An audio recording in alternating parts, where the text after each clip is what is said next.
Est-ce que vous savez que Proverbe chapitre 8 parle exclusivement de Jésus-Christ en plus de parler de la sagesse? En fait, ce chapitre, il parle de la sagesse. La sagesse, en fait, elle est personnifiée et elle s'adresse aux êtres humains. En gros, pour qu'on l'écoute et qu'on suive ses voies pour vivre bien une bonne vie, une meilleure vie et ne pas suivre le chemin de la perdition. Mais c'est à partir du verset 22 que la sagesse éternelle nous est présentée. Regardez ce qui est écrit. L'Éternel m'a possédé au commencement de sa voie avant ses œuvres d'ancienneté. Et que nous dit Colossiens chapitre 2? Eh bien qu'en Jésus sont cachés tous les trésors de la sagesse. Donc Jésus, il est la sagesse personnifiée. De plus, la Bible dit qu'au commencement était la parole, et la parole était avec Dieu, et la parole était Dieu. Donc Jésus a toujours été auprès du Père, même avant la fondation du monde, avant ses œuvres d'ancienneté.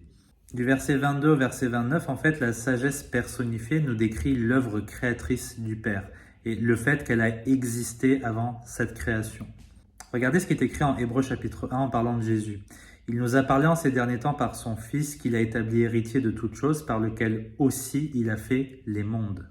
Colossiens chapitre 1 verset 16, c'est par lui qu'ont été créées toutes choses dans le ciel et sur la terre, les visibles et les invisibles, que ce soit des trônes ou des dominations ou des principautés ou des pouvoirs. Toutes choses ont été créées par lui et pour lui.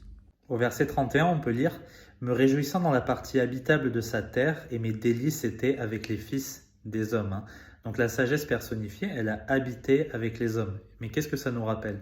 Bien, ça nous rappelle que Jésus, il a vécu parmi nous, la lumière est venue parmi nous, pleine de grâce et de vérité.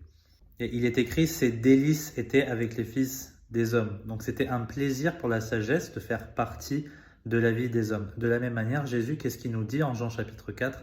Ma nourriture est de faire la volonté de celui qui m'a envoyé et d'accomplir son œuvre. Et c'est quoi l'œuvre? C'est l'œuvre rédemptrice pour sauver l'humanité. Donc Jésus est venu avec plaisir, même s'il avait dû souffrir, il est venu avec plaisir sur terre. Verset 32, « Maintenant donc écoutez-moi, ô vous enfants, car bénis sont ceux qui gardent mes voies. » Ça nous rappelle quoi? Bien, ça nous rappelle ce que Jésus nous dit en Jean chapitre 14. « Si vous m'aimez, gardez mes commandements.